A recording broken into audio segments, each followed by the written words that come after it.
But yeah, it's just interesting. How did we meet? We were How at did we Avenue meet? Concert. Yep, I thought so. Yeah, we were at Avenue Concert, and Ty had been telling me about the church. So that you and April had a church. It was not too long after you guys were in the library, because Okay. you guys were in the Yep. library. Yep. And then at that time, you were meeting at the elementary school. Yep. We started out in the local library. Mm-hmm. And then when we packed out the room that we had rented in the local library, the weather was good. So the children were outside. Yes. We had nowhere Oh, to go for people anymore. We were even talking about using the elevator that was in the library for a classroom. That's how badly we oh, needed children's yeah. space. Mm-hmm. So, and then Grace, a local church, Mm-hmm. had already rented out the gymnasium of the local Christian school Mm-hmm. for a certain season, but they were off in the summer. Oh, And okay. so the local school said, they found out about us. They said, "Hey, you guys can meet in the gym Mm-hmm. if you'd like until school starts." So Mm-hmm. we had until school started. So Okay. then that's when we went over to the Christian school, started Okay. meeting in the gymnasium, and Okay. then they gave us a couple classrooms to use for the children. Right. Yeah. Right. So we used that hallway lobby, and that's kind of when things really started going. You know, I'll step back a Mm-hmm. little bit, because I had been a youth pastor locally of a Yes. couple churches, Uh-huh. and that makes it a little bit difficult when God says, um, start a ministry or plant a ministry right here Right. when you've been on staff at local Mm-hmm. churches. So that caused a little bit of conflict, not in one congregation, but in two, even though Mm-hmm. I had been gone a long time from the other congregation. So it was quite a wild ride.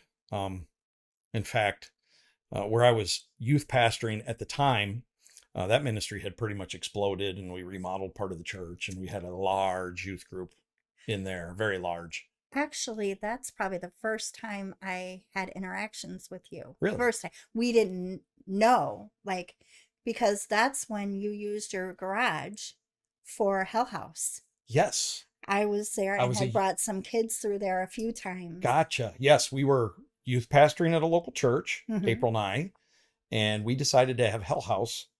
I had heard about some other churches doing a form of that, and it wasn't called Hell House, and our scenes were completely different. Mm-hmm. April and I were in a restaurant, and I really felt like we were supposed to do it. And I grabbed a napkin and Mm-hmm. I began to write the ideas for the scenes down on a napkin. Right. And within 10 minutes, I had the scenes written Mm-hmm. down on a napkin. It was crazy Mm-hmm. how quick that download It just just came. came. Yeah.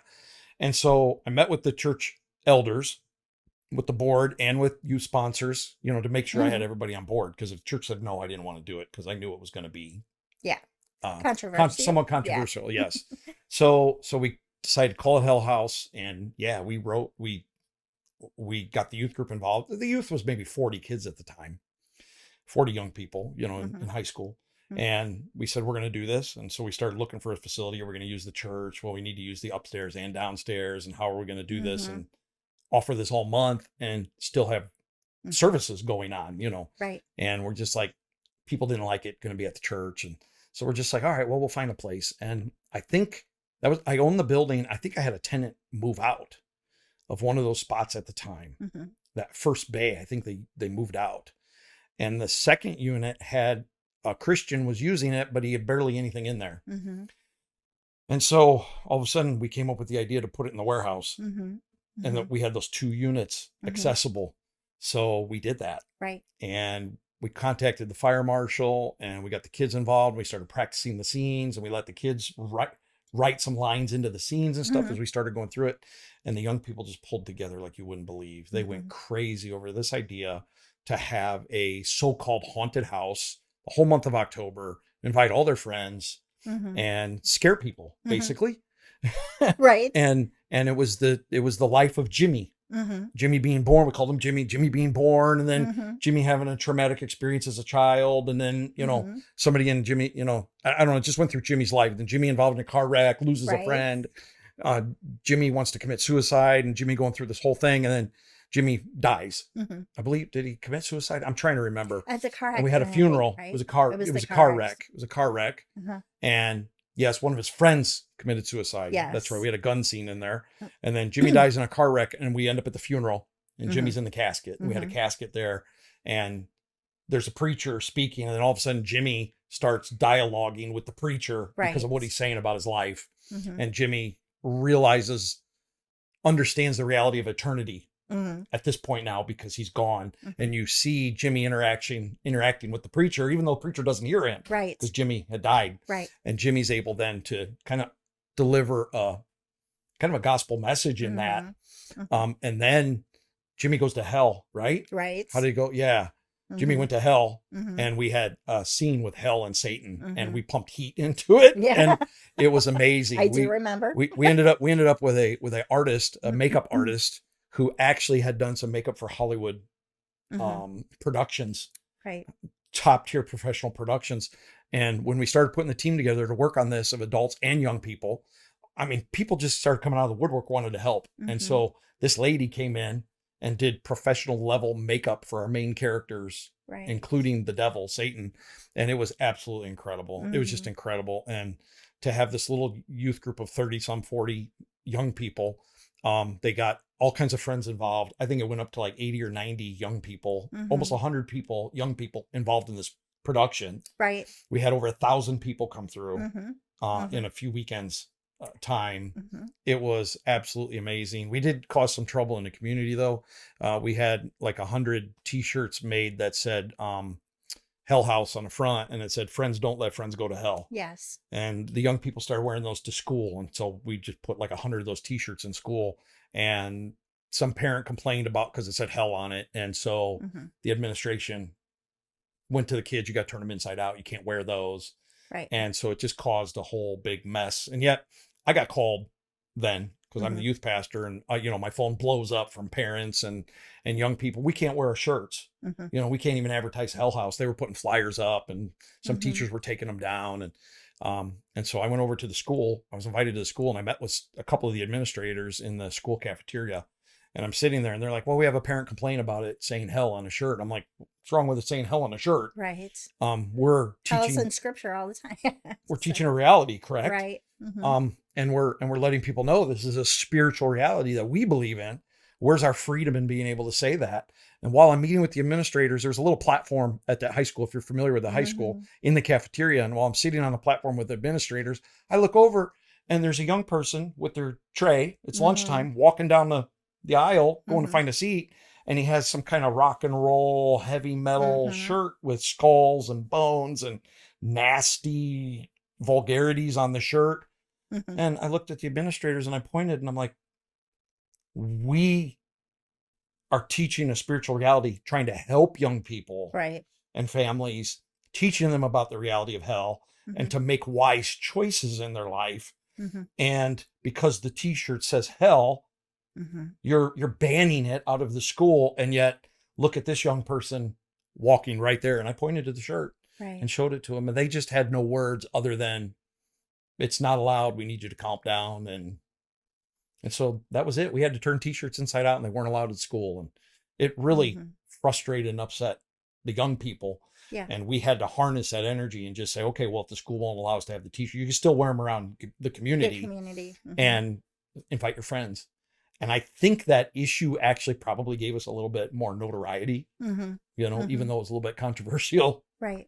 and people lined up in droves. I mean, it was just, it was incredible. And everyone who came through there, followed the life and the story of Jimmy and got the gospel message. I remember at the time I worked at a youth facility and brought some kids through there. You did. I did. And See, that's I didn't when know you then. Yes. No, you didn't. You didn't know me then, but I can tell you it affected them, But in you sharing that,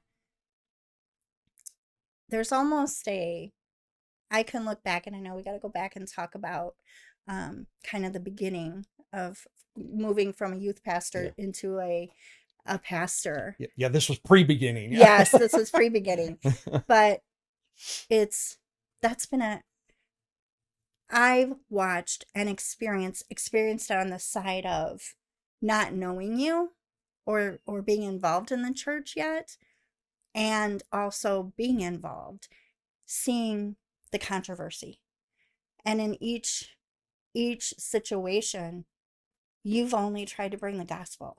You've only tried to bring the truth. You've only tried to bring, you know, who Jesus is and allow people to engage in that. But there's been such an incredible battle with that, with leaders of other churches, Mm-hmm. leaders in the community, people who are said to be Christians who know Christ, but yet there's such an evidence of the battle of bringing that freedom and the truth. What do you think about that? We've experienced both extremes. Mm-hmm. Many pastors have been very receptive to what we do, Mm-hmm. even in that small community. Mm-hmm. And we the beginning day, even when I was a youth pastor, I was an out of the box minister Mm-hmm. in an in the box community, Correct. which made it very difficult. And so we did face some controversy, and it's always been my intent to manifest Jesus. Mm-hmm. I'm far from perfect. Mm-hmm. I'm not a perfect leader. I wasn't a perfect youth pastor. Mm-hmm. Far from perfect. And yet I'm very willing to own anything and everything I've done that has not been, Mm-hmm. forthcoming, glorifying of, our Heavenly Father, Mm-hmm. Jesus, or the kingdom. So yeah, there's definitely been controversy around that, even, so even the church was even birthed in a little bit of controversy with Mm-hmm. that said, Mm-hmm. I was youth pastoring, Mm-hmm. we had Hell House, we grew the youth Mm-hmm. group. We built out a room in the church, and it had arcade games, and it looked like a Mm-hmm. Subway, and we had a band there. Mm-hmm. And so the young people would just flock in there, and it was a lot of fun. We Right. had a blast. A lot of young people met Jesus. They Right. really did. And it was very experiential. Mm-hmm. We didn't just preach at them. We walked life with them and went through There's a trauma big and issues. difference. Yep. Mm-hmm. Huge difference than just preaching at people. Mm-hmm. And that led to some controversy in itself. The senior pastor of that church was probably a few hundred at the time, a little bit more older traditional church, and yet the elders had hired me, 4 years earlier, with the hopes of making a transition Mm-hmm. and becoming less and less blended. Right. And more contemporary. They wanted that more community Mm-hmm. engagement and contemporary. And so I was hired with that in mind, Mm-hmm. and so I was doing the very thing that I'd been hired to do.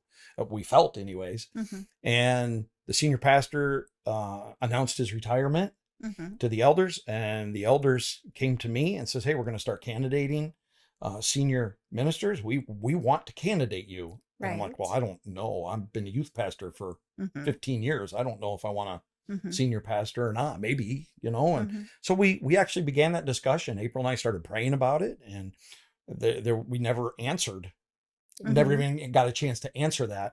As soon as word had gotten out in that church that they had confronted me or sat down with me and said, "Hey, we want Would to you be candidate you interested? along with others." I Right. wasn't the only one that was going to be candidated. Mm-hmm. Would you be interested in that?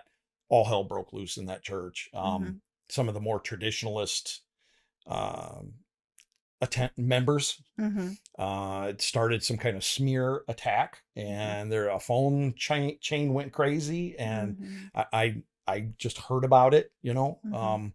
so I don't know whom or how bad it was, but it seemed pretty insidious, and Yeah. it got pretty nasty, the rumors.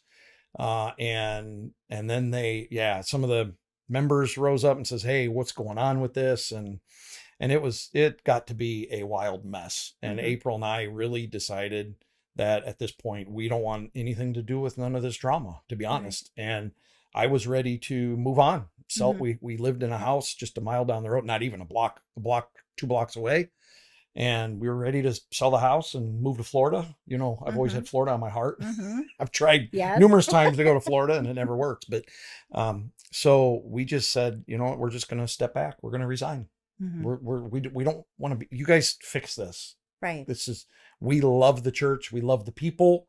And I was hired to do a specific job. I mean, ministry is a calling besides Mm-hmm. a job, but this is what I was hired to do. And I've done that. Mm-hmm. And some people didn't like that I don't teach baptismal regeneration. Mm-hmm. So that became a major staple in the older, more traditional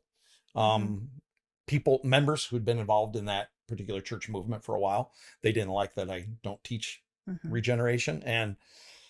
And so we just said enough is enough. We're going to go ahead and we're going to resign. Mm-hmm. And there was closed elder meetings. I walked into a closed elder meeting, knocked on the door, and I says, "Hey, I really like to talk to you guys." And they're like, "This elders meeting's closed to all the staff Mm-hmm. and the pastor." And and I said, "Well, I understand, but maybe, if you give me You need 5 to know minutes, you this. may need to know this because it may change the direction of your meeting." And I resigned, and a few of them were very upset, and Mm-hmm. a couple others were very happy. And Mm-hmm. it was a very mixed response in the room, Right. and I left. Mm-hmm. And I don't know what happened after that, because when I left, we You closed we that served door. our time. Right. Mm-hmm. We closed the door. We packed up my office and we Mm-hmm. exited. And we didn't rumor and gossip. We didn't run around talking about anybody. But obviously some things were getting back to us. But I guess it got pretty wild in that Mm-hmm. church after, and that church just had a major Mm-hmm. meltdown.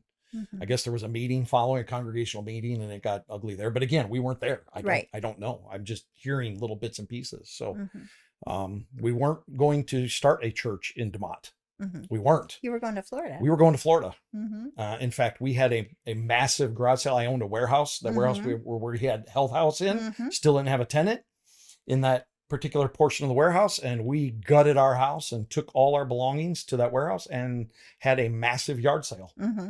Mm-hmm. I don't know if people remember that or not, but we even had some friends jump in with us. Right. And we had like a 4 or 5 family yard sale there, and it was 2,000 square feet of just Mm-hmm. stuff. It was like a massive rummage sale. Right. And that was our household goods and Mm-hmm. all our stuff. And we started selling stuff like crazy. Mm-hmm. I don't know if the kids remember that or not, but that. Right. And we said, we're going to Florida. Mm-hmm. And I think we even put the house up for sale. Mm-hmm. I don't remember that. I need April in here for some of the details. Right. She's the detail person, not me. Right. I think we even put the house up for sale. Mm-hmm. And I was downstairs. I don't remember exactly what the word was specifically, or why it hit me when it did. But there was a day I was walking downstairs. We had a finished basement. I walked downstairs, and when my foot hit the ground level, it was Mm-hmm. a walkout basement. When I hit the ground, I felt the Lord say to me, "I'm not through with you in Northwest Indiana." Mm-hmm. And that's the moment it changed, Mm-hmm. where we said, "Okay, we're not." And we had already sold all kinds of stuff. I mean, Right. we were going. Mm-hmm. And I said, "Okay, God, I know it's going to be more controversy, but I'm Mm-hmm. willing to stick it out in this religious town if that's what you Right. want." And we did. So we shared with a few families. I think it was 4 families. Met in someone's house. It wasn't even my house. Met in someone's house. A couple families did. And we prayed and we talked about it. We said, "What are we going to do?" We said, "We don't know. We're not ready to launch. But let's pray about it." "Okay, let's Mm-hmm. just start having prayer meetings." And we did. So we rented the local room a room in the library, Mm-hmm. in the local library. Mm-hmm. And we said, we'll get it out of a church, and we're going to start having some prayer meetings. And what we're going to do is we're going to have the prayer meeting not on an off night. Mm-hmm. I didn't think it was fair that we'd start having prayer meetings on an off night and try to reach people who are plugged into other churches. Right. Right. Mm-hmm. We had zero desire to take anyone from any church, even Mm-hmm. including the church where I had previously been a youth pastor.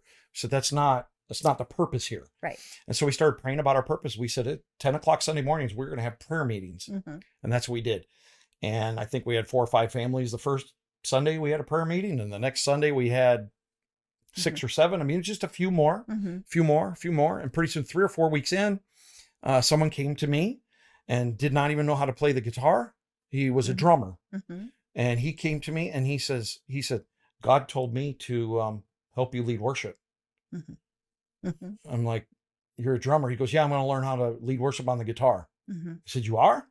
And within a week or 2, he learned how to play chords on a guitar, Mm-hmm. and he started leading worship. And so our little prayer meeting Sunday morning went to worship, Mm-hmm. and all of a sudden went to, we said, "Okay, well, I don't know, it was 4 or 5 weeks in. We said, well, let's put an ad in the local newspaper, Mm-hmm. tiny little newspaper." We said, "Let's put an ad in there.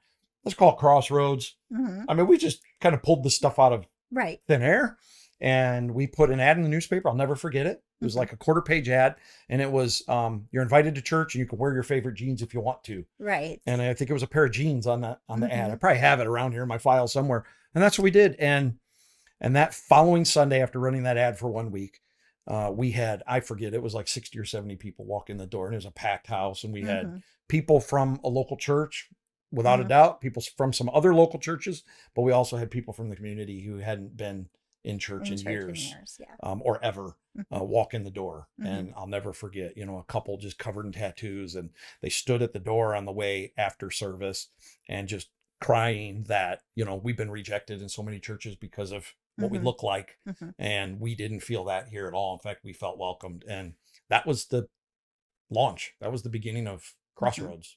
Mhm. And so we kind of outgrew the library very quickly. Mhm. Like I said earlier, that, the weather was good, so children could meet outside. Right. So that's what we do. We'd have worship. We dismiss the children. They'd go outside. Right. We had people that take them outside in the front yard, and they play Mhm. games and learn about Jesus and do Mhm. lessons and color. But the weather was good. So it was great. It worked out Mhm. great until we kind of outgrew that. And we're like, what are we going to do with children? Fall's coming, Right. or it's middle of summer Mhm. now, and that's when the gym opened up. We found Opened. out about the gym. They reached out and says, hey, there's a church that meets here during the year. They got a contract, but we're willing for you to have it for the summer, but that's it. As soon as school starts, you need to find something else. And we did. Mhm. So we moved it into a gymnasium, and we set up tables in the back, Mhm. and we were inviting people to church and saying, you could sit at the table. Right. You don't have to sit in rows. Mhm. You can sit at the table and drink coffee and eat your Mhm. pastries and stuff. We serve pastries and Right. Mhm. coffee and pastries, and they would come sit at the table. Mhm. And I'll never forget that. We had people saying to people they worked with, Mhm. hey, I'll buy you a coffee and a pastry at church or whatever, and you Mhm. can even sit in the back and sit at the table and do it. And they're like, no, you can't. That's not church. Right. And so we started meeting in the gym. And then that's when I believe I met you Yes. in the parking lot after an Avenue concert. Mhm. And I don't remember exactly how that conversation went or what, but I do remember speaking with you as April and I, and Mhm. you and your husband, and we started talking about church. Sorry. Oh, you're good. Yeah. Ty had been talking about the fact that we were attending the Vineyard at the time, although we wanted somewhere local. We live in Wheatfield, so we wanted somewhere local.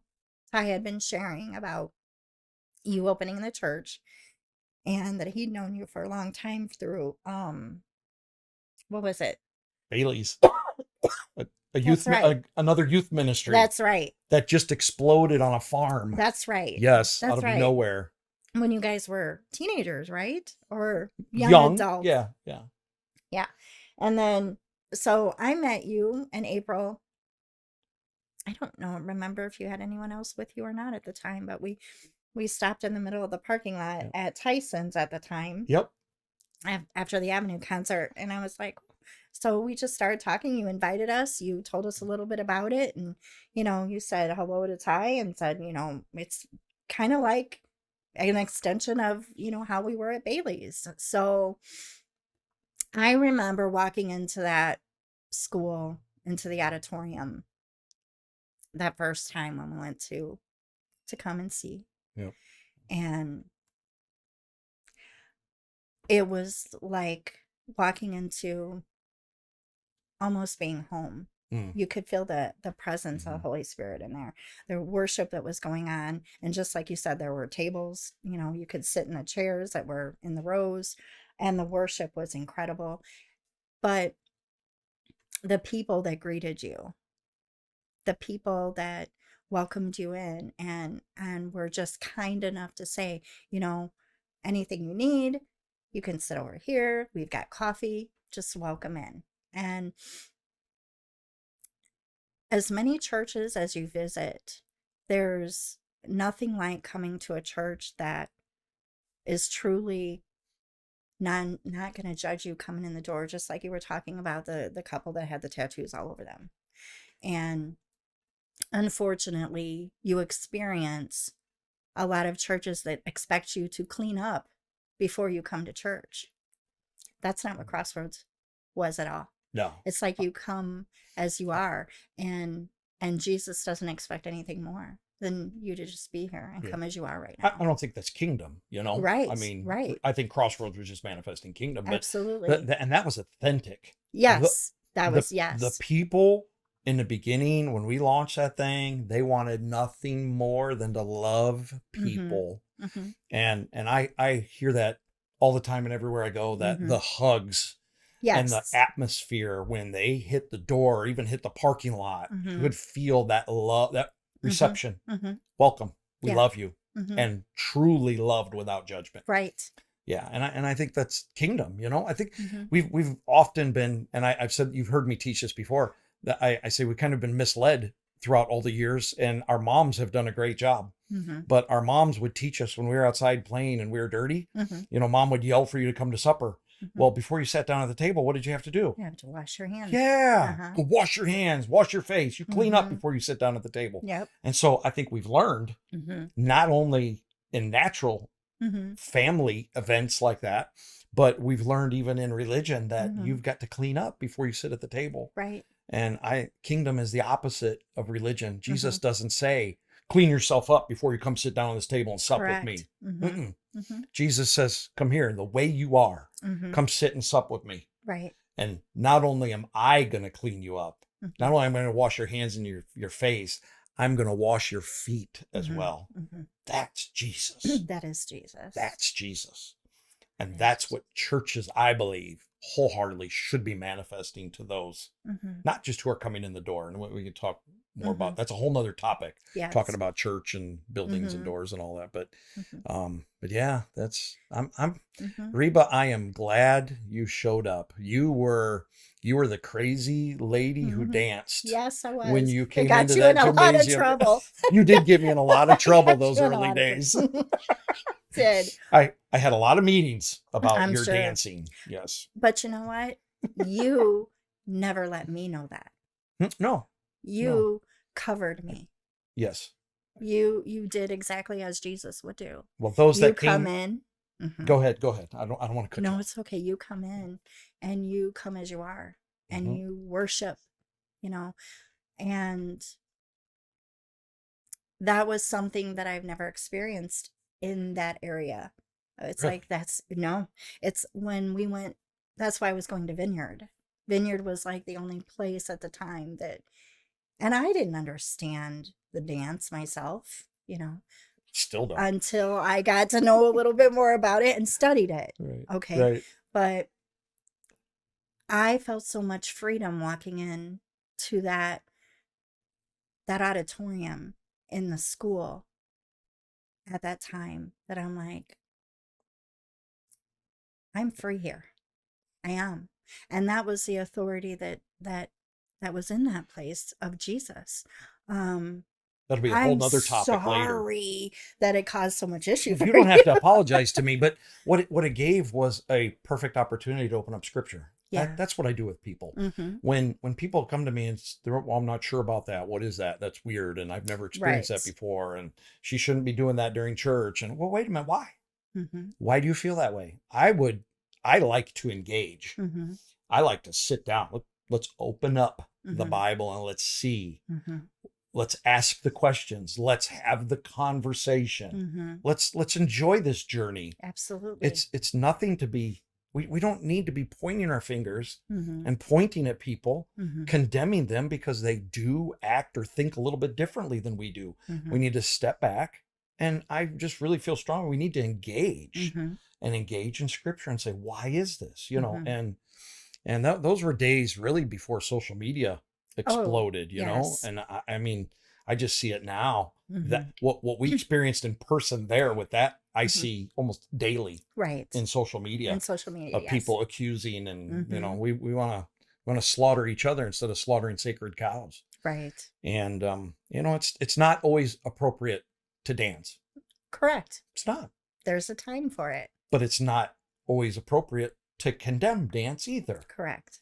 There is a time to dance. Mm-hmm. There's a time to sing. There's a time to weep. There's a time to mourn. Mm-hmm. I think there's some scripture I think so too. that deals with that, but we won't go down that rabbit trail right now. But yeah, it was Mhm. nothing. Thank you. You don't have to apologize to me. Thank you for the opportunity for me to sharpen my sword and Mhm. continue to press on learning the word of God and to Right. engage. And yeah, we had some people I think that didn't like that so much. Yeah. No. There's been a couple of families that's even come to me after years Mhm. later, like Mhm. when we were in the new building, and said, I just got to tell you, I'm sorry. I really bucked the fact of your worship and bucked it bad. I was wrong. Yeah. And, people don't, often, I've learned, people will buck what they do not understand, What they don't understand.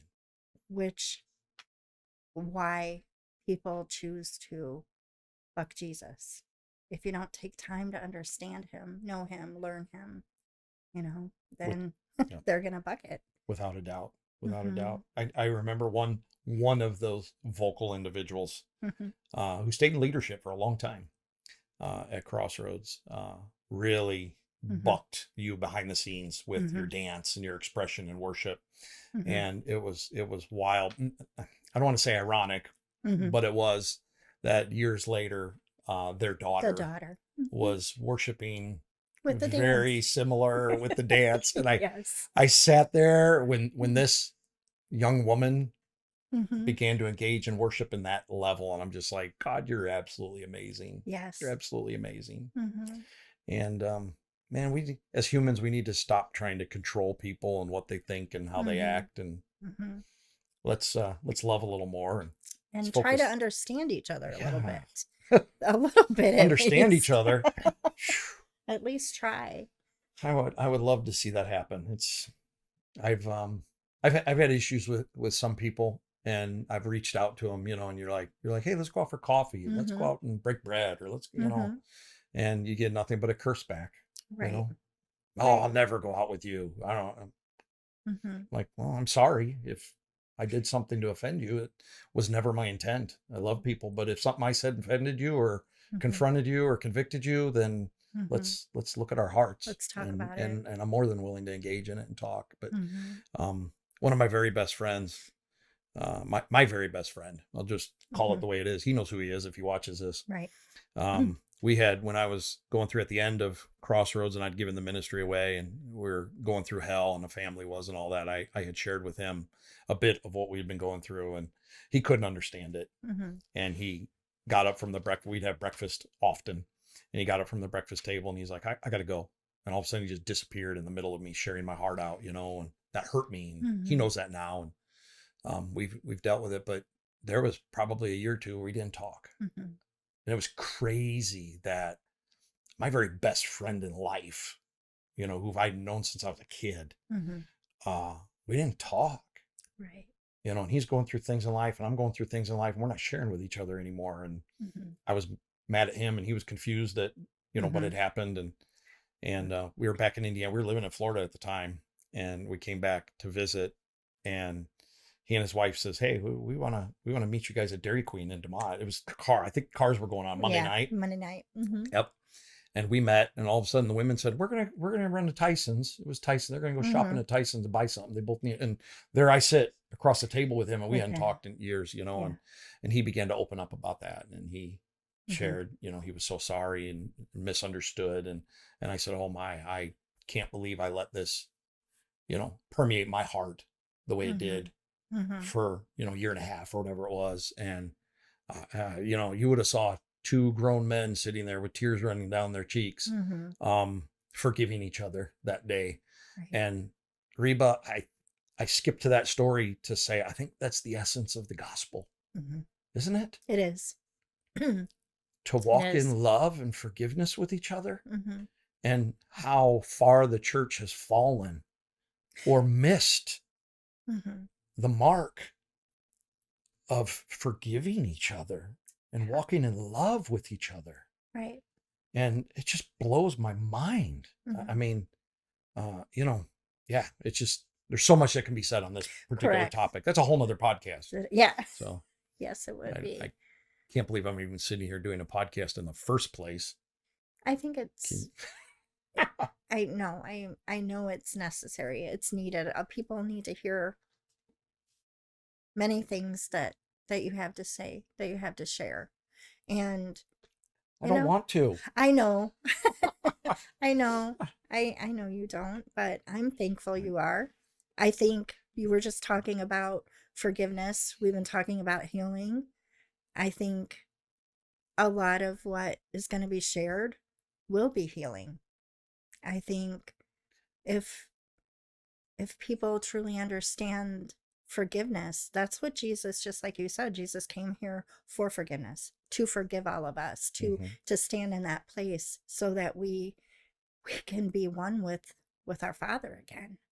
And many times your role has been as a pastor is to stand in a position and share that truth and share about forgiveness, share about difficult topics. Like, there's been many things that has been run through the church that I'm aware of, and I know that you are aware of so many more than I am. But ultimately, a large percentage of them comes back to forgiveness. And when we've been attacked or run through the ringer, lies, um, betrayal in families, all Jesus wants is us to be able to forgive, to heal, and to be part of something with him. And we all, how many times you've said, we all have a purpose. There's a plan. God has given us such gifting, and we can't operate in those things to the level that we're supposed to until forgiveness happens. Correct. While harboring unforgiveness. Correct. Yeah.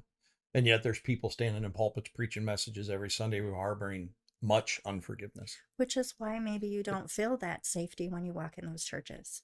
Maybe that's part of the reason you don't feel like this is a safe place. That's a whole nother podcast. Being that's there it is. Be writing these topics down, right? Yeah, we'll bump into them while we're just talking. Right. I mean, we just sat down just to talk and just to talk about history and kind of what launched everything back in the day. Yeah. And we found ourselves a few topics already to move into the future podcast with, for sure. Yes. So I think this is what God's going to do. I didn't know what to say when we sat down. And I wouldn't be here if it wasn't for a young man who kind of said, this is what we're going to do. And I feel this is what God's saying to do. And I think neither one, you or I, kind of wanted to sit here and do this. No, we started talking about it, a little over a year ago? Yeah. I think it was. Yeah, probably longer than that. I was just going to say maybe even longer than that. Because Reclaim Life had an app at the time even. We were going to start putting podcasts on the app. Yeah. And we just never felt, had the team together or whatever to do it. So here we are. Well, and you have been very careful. I'd call it reckless. Well, you've been very careful not to try. You want people to understand that your choice to leave was definitely not a selfish one. It had to do with your family, and you thought, in a way, we're protecting the church.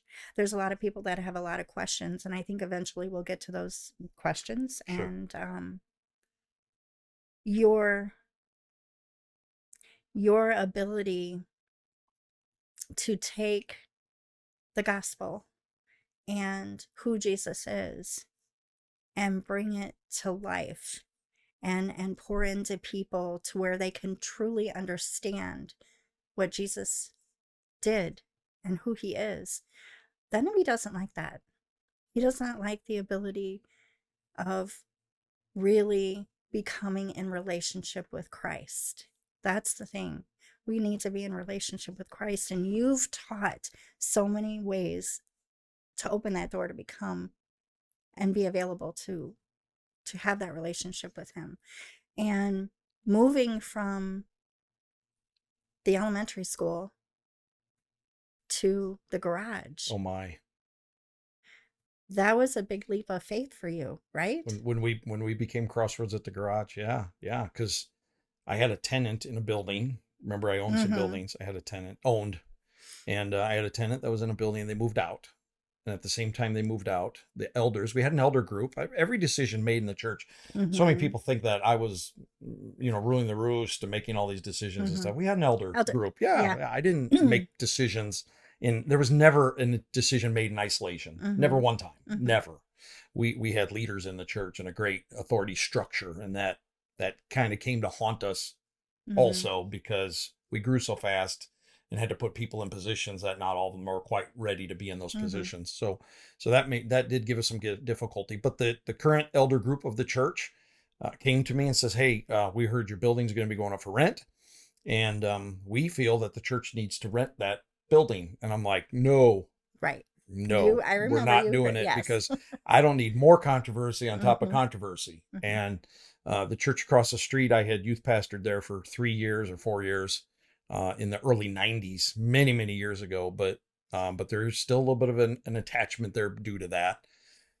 And I said, no, we're not going across the street there. We're not going in my building. I Mm-hmm. don't need what that looks like. Mm-hmm. Not at all. I Mm-hmm. no. Mm-hmm. We'll keep looking for a building. And they're like, we need a building. We got to get out of the gym. The Mm-hmm. school's getting ready to start. And Where are we've we only gonna got 1 put month or everybody? whatever it Where was. we're gonna Where are we right. gonna put everybody at it? Yeah. And so I said, well, number one, I'm going to recuse myself of any meetings you have around that building. Mm-hmm. Period. I'm stepping out of the Mm-hmm. decision making a building. I'm not even going to be in the Mm-hmm. minutes. I'm not in the meetings. And I want that official on the minutes. And I said, secondly, if that's what you guys decide that you want to move that direction, you put me in a tough spot because you need to pay rent. Mm-hmm. And I can get more rent from a business than I can from you guys as a church. So it's going to hurt me financially, Mm-hmm. personally as well, Mm-hmm. where some people thought it was the opposite, that I was Mm-hmm. making money off the church. No, we undercut the rent. Mm-hmm. I had to go to my wife, make sure that was okay with Mm-hmm. her, that we were going to cut the Mm-hmm. rent down. So that was number two. Number three was, if you guys decide this, and if you decide that you're going to pay this rent, and they wanted a tier lease, over time to Mm-hmm. increase. And so it was going to be hard on us Mm-hmm. to even pay the taxes and the bills and all that off that owning that property. But I said, number three, I'm going to that pastor across the street Mm-hmm. and I'm going to ask permission prior to us signing, executing the lease. Mm-hmm. And they're like, you don't have to do that. I'm like, no, I do. Mm-hmm. I do have to do that. That's I kingdom. felt it was kingdom. Yes. Yes. Regardless, I felt it was kingdom. And those were my three demands, so to speak, that recusing myself. Here's what, we can agree to a rent, but I need permission. I need agreement from my wife and family. And I'm going to the pastor and getting approval from the pastor before we do a thing. And that's exactly what happened. They come into agreement and said, we want to lease the facility. We came to a tiered agreement that my wife said yes to. And I said, okay, well, now I got to make an appointment with the pastor. And I did. Right. And went and sat in his office and told him what was going on. And, I was told, well, you're not going to help me and you're not going to hurt me. So I guess. And I took that as, okay, there's Green kind of light. reluctant approval. There's our green Right. lights. I don't want to go into this building, but it's what we're going to do. Mm-hmm. And we did. We rented the garage, and had been a former auto repair facility. And our motley crew group of CrossRoads Yes. got together, and we scrubbed the floor and the walls and went in there and hung lights. And we had no money at the time, and we recruited, whatever donations we could get of lights. We took odds and ends lights, old track lighting, and hung track lighting on the ceiling. And we found old curtains hung old curtains on the wall to absorb the sound. And and we turned the lobby of that auto repair facility into a children's room. And we went in and just started having church. And when the weather was nice, the doors were open. And it was funny because people would be driving by and breaking, twisting their necks. They couldn't look just to see what was going on inside there. Yeah, we're worshiping. And the platform was Vineyard's old outdoor platform. Vineyard heard what was going on, and they're like, hey, do you need any help? And we're like, well, we need lumber and we need to build a platform. We've got an old platform. And they donated their old plywood platform, and we put it on blocks and covered it in carpet. Yes.